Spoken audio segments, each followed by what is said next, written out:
Greeting residents to our Talk of the Town with Supervisor Dick Thurston.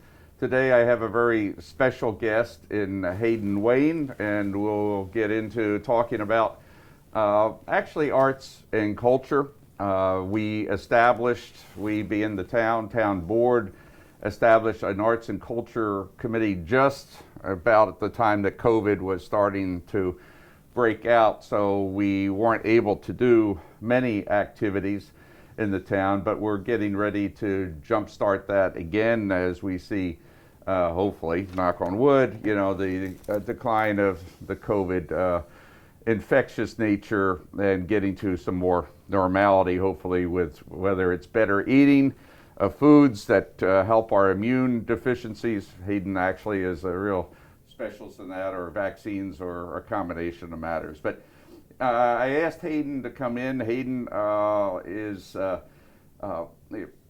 part of our town, actually a very important part of our town. Thank you. He lives over in the Wheeler Hill Historic District, and Hayden spent a lot of time. One of his passions in our town is actually Carnwath, as it is mine and Joey Cavassini's and others. But I wanted to start to highlight a lot of the really special and extremely important assets, as I call them, but human beings, artists, really innovators in our community. Very few people realize what a treasure trove in many ways we have in our artistic community, including over in Wheeler Hill Historic District, because there are a number of others, including Cosm, which we will have come in. Hayden started off his career, and I'll ask him some questions shortly, at around the age of 4, and that's his artistic career. His artistic juices were flowing by then, and he's gone on to do many amazing things in different media, whether it's poetry, whether it's works of books, paintings, or even, I show you here this masterpiece that he did, which is award-winning, as are so many of Hayden's works. And he's been spending much of his time. This is when there's a little bit younger, more. That's what I looked like when I wrote that. But this is called Neon, a street opera. And let me ask you, what's this about? It's very funny how things happen in life in a non-linear sense. This is a story about street people. It was inspired way back when, during the A-Beam administration, when New York City was very funky, and there was a red light district. And this is an opera, right? Street opera. Street opera, if you look at that. It's amazing. He wrote it all. In construction, yes, is an opera. I have the heavier bel canto operas in my arsenal. This, though, is a strange anomaly, because it embodies chest singing, which is, you say, rock and roll, jazz singing, gospel, but the construct is pure opera. It's all sung. And basically, if you're going to talk philosophically, metaphorically, it's a blade of grass pushing through a broken piece of concrete. And that blade of grass is this black saxophone player, Terry, who is finger of God. The way he plays saxophone will raise the hackles on the back of your neck. And here he is on the street, working for tips, trying to survive, and he's seeing everybody around him, and then is accidentally bumped into Evie, who's just been mugged. Interestingly enough, this is a white girl whose father became the fourth largest supplier of the region in hardware. So obviously she came from money, but there was dysfunction at home, and she left, and here she is. And what happens, all these people come together. So you put it all together in the street opera that symbolizes and also captures life in New York City. Absolutely, and it's what's quite fascinating about this Black Lives movement now of recent date. I initially started this as an abstract, dark sideshow as a side panel to the circus of mine that I had. And I opened the theater for the Mark Taper Forum in '83 with that, and blah blah blah. But this ultimately started to grow into what it is. This book is 578 pages, almost 3,000 measures of music. There are 1,000 pages of outtakes in the process of me really learning my craft and putting this. And you've gotten awards, recognitions here in the state, around the world, in fact, right? This came in first nationally in '87, won $10,000 for a concert reading. And as a matter of fact, I had in this concert reading, well, here's Patty Darcy, the late Patty Darcy. She sang with Cher for 17 years. Patrick Jude, here's Patrick Jude, who was Judas in the original Jesus Christ Superstar. Lene Davis, Tina Fabrique. It's just extraordinary. You know, you have Kevin Harris here. Obviously a mixed cast. I was not playing politics. I wasn't playing social dynamic. I was anthropologically looking at life as this rainbow. And as I said about the Black Lives Matter aspect, this coming to win the prize in '87, which was the 5th draft. The 7th draft was the finalization of it, which won the International Prague Opera Competition. Came in second, rather, and won 25,000 Deutschmarks for that. Is a demonstration of the projection of non-self-victimization and the belief in oneself to succeed. And Terry succeeds, and Evie, from all this affluence, crumbles and self-destructs. She ODs on heroin. Oh, okay. It's an anti-drug piece. It's an extraordinarily powerful love story. And there's humor in it, and there's pathos in it. And very interesting characterizations. You have Wino and Bags in it, and the way I played Wino and Bags is that Wino could be the alternative of what Terry could become, as Evie could become Bags. And you have the ladies of the street and the boys of the street, and you have all this insanity. But that's the work. I'm very proud of that work. So just briefly, tell the audience other types of works, creativity that you have. Poetry, I know, other music, books. We've had many really outstanding discussions. Well, thank you. Yes, absolutely. This is a wonderful fellow to talk with. I enjoy it. So just briefly tell them what you do in your spare time. Well, spare time, I guess if I have any spare time, I read for about an hour, hour and a half, 2 hours before I go to sleep at night. I read about 8,000 pages a year. Which actually, to learn. Medical, doctors are advising there are a few things you should do to really get more quality sleep. One is reading. There's breathing exercises. There's music. I'm going to do this quickly. This is what I look like, ladies and gentlemen. I'm not the mass man. I grew up with the Tonto and the Long Ranger. It's okay. I'm a vaudevillian. Summary. No. This is quite good because it's like Tinker's Day versus the Chance for all of those who remember baseball when baseball was baseball. It's fascinating that in a cycle of the day we have 2 hypnagogic moments, meaning that just before we fall asleep and just when we wake up. Right. So you have these intercourses of sleep consciousness and wake consciousness. I was very careful not to say subconscious. Subconscious is we all think of all these hidden things in the Freudian context. And there's a truism about that, I'm not denying that, but what we don't realize is the formation of the subconscious is from in utero through the first 7 years of our life. All environmental stimulus, even in the womb, we come out first 7 years. And then from, say, 8 years on to the day we pass, we're trying to deal with whether we like ourselves or not, and if we really are conscious enough to go, ooh, I didn't like the way I dealt with him, and you start admonishing yourself, well, at least you're already ahead of the game there. You have to take yourself and put it on manual control and really focus on what you wish to change of the subconscious and rewire the wiring. And if you do that enough times and you do that and you apply it enough times, you should have healed and now be a better person. That's the subconscious. I'm talking about sleep and day consciousness.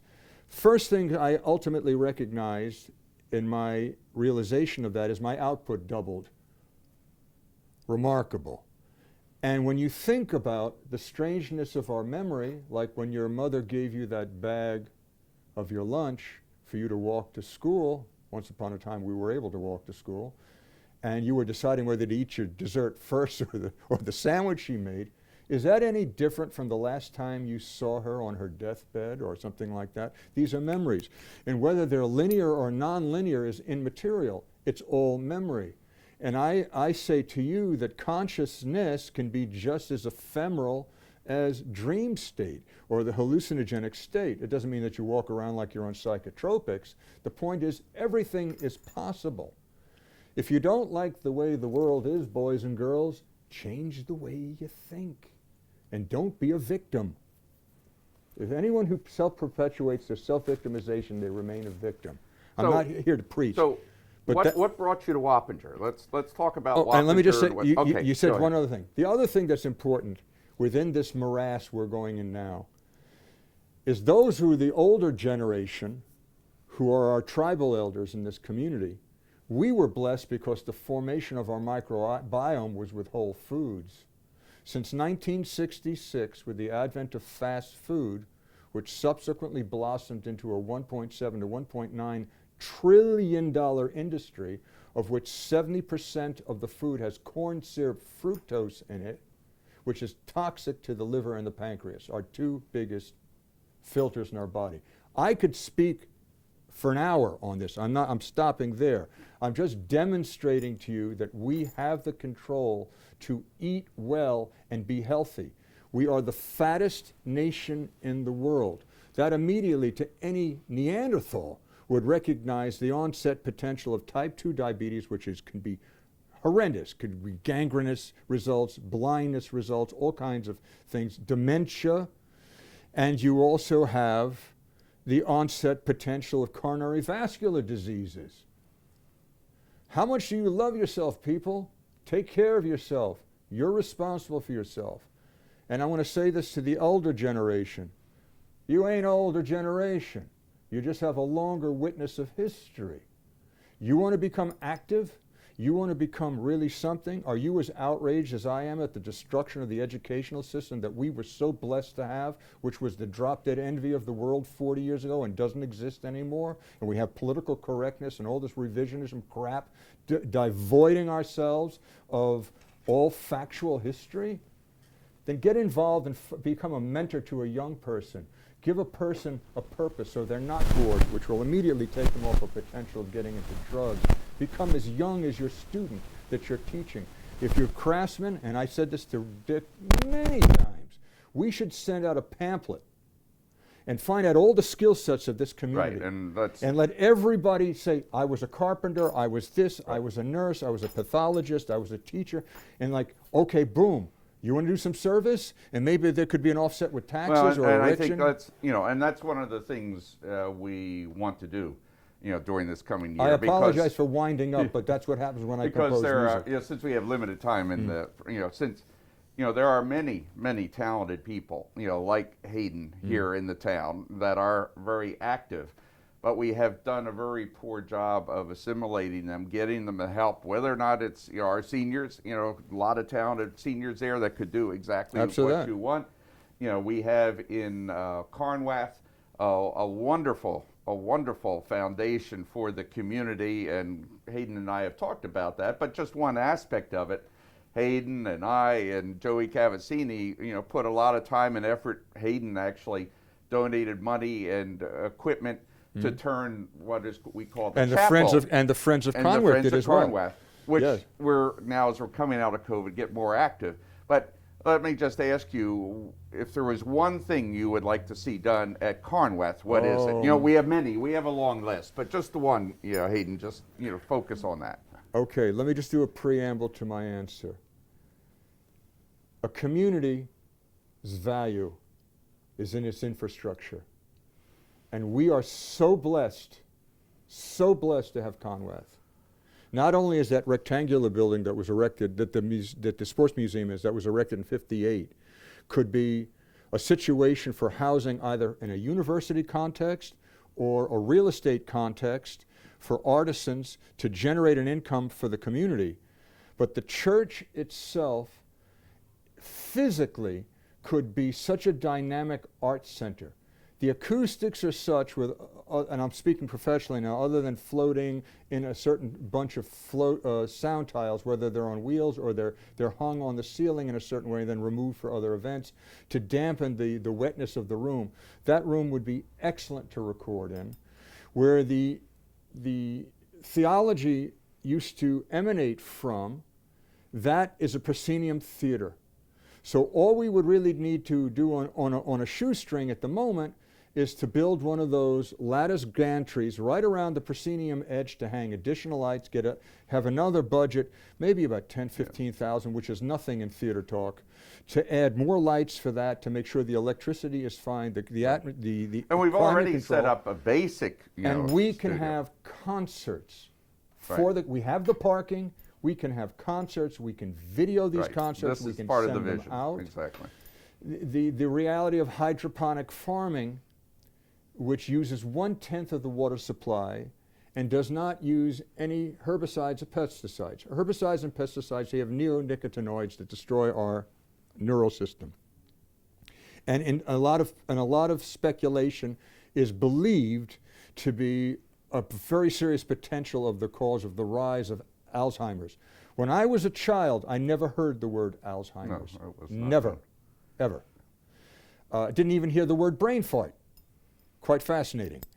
Yes, people didn't live as long. If you lived to 65, 70, you were considered living a long time, though there were those few who would live beyond that. But there's a serious reality of it. So if we were to do figure a whole thing of hydroponic farming, not to mention, here's a sidebar, if we like Mike here who's filming this, if we telecommunicate this to the world, we could then develop a dialogue globally how a community can be self-sustaining in its own growing procedure. It's almost like the Victory Gardens in World War II in England.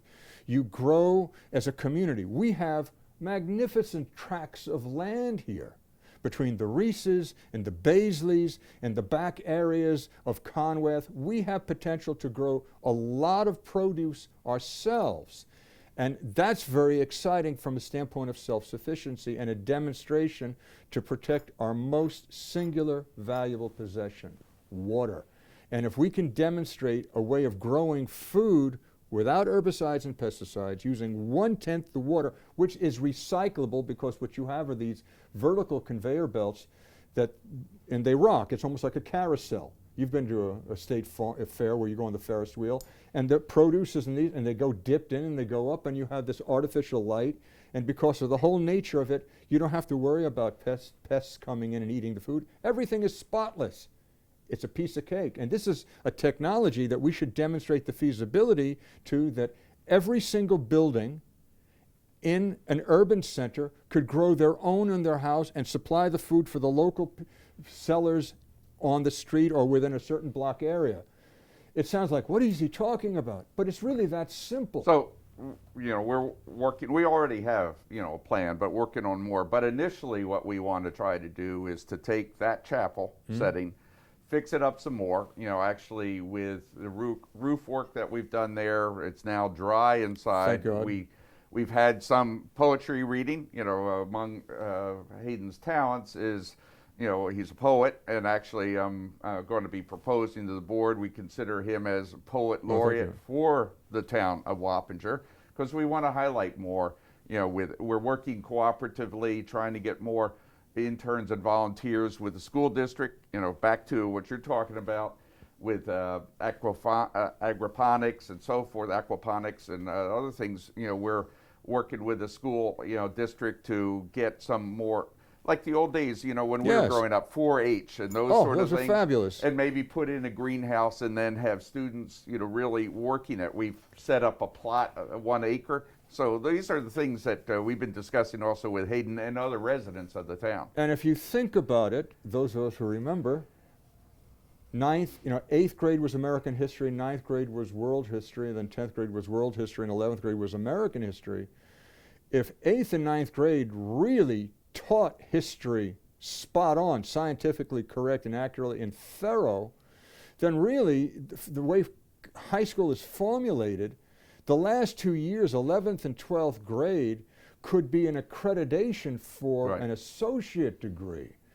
And by doing that, you then separate, and it's not saying separating the wheat from the shaft, because I take this as a European model, is that you separate those who are have academic proclivity, and that those who have trade proclivity, and you educate them to the nines to make them the best working force one could possibly imagine, and have deep, deep skill sets of constantly learning new applications, i.e. as it is done in Europe. I want to show you a funny, interesting thing. You think of Bill Clinton, you think of Bill Bradley, and you hear the word Rhodes Scholar. Those are very high honors for academic achievement, especially the fact that they're Americans. I didn't know this. My wife is Czech. I didn't know this, and I heard this from a German friend of ours, that Rhodes Scholarships were very common for those who prove academic worth. So what it does, it immediately separates, which becomes a cost-effective reality, and it doesn't mean somebody can't change on their own right, on their own dollar, on their own time to switch and become a tradesman.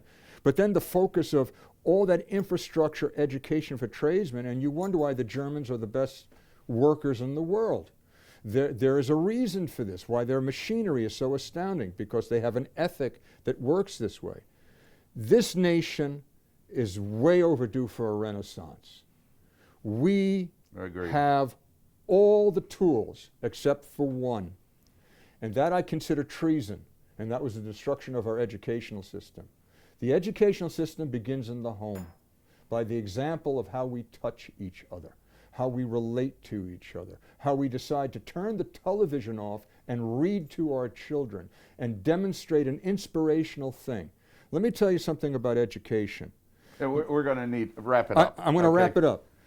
Yeah, you can get your Harvard degree, you can become a doctorate, you can become a multi-doctorate, and we go, my God, what a mind, what facts, the retention, all this. The bottom line is, common sense rules the day. And there's only two things anybody really has to learn. The tools how to learn, quelle surprise, but most importantly, the desire to.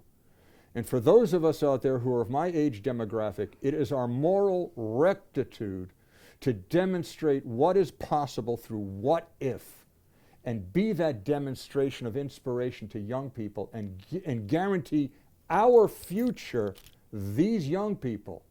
Because whatever was given to us was on loan from our children. Don't ever forget that.